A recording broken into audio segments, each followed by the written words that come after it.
gaariga iskii iswada ee korontada ku shaqeeya ee Tesla. A video is going viral tonight of a Tesla driver asleep behind the wheel. Muuqaal laga duubay nin gaariga wata oo iska jiifo ayaa baraha bulshada la soo dhigay. Muuqaalkaas oo sababay in Elon Musk looga waco Congress-ka su'aalo Tesla ku saabsan la weydiiyo. Muuqaalkaas baraha bulshada la soo dhigay ninka gaariga wada caadi ayuu u jiifay waliba sida inuu sariirtiisa jiifo. Wadadana waxay ahayd highway.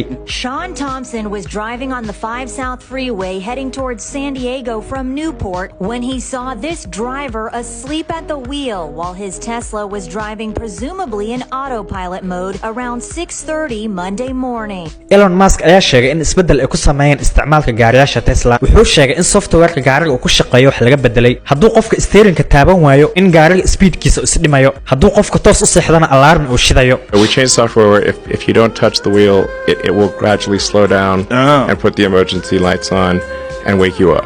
gaariyaasha Tesla waa gaariyaal lagu program in ayaga iswadaan meesha aad u socoto ee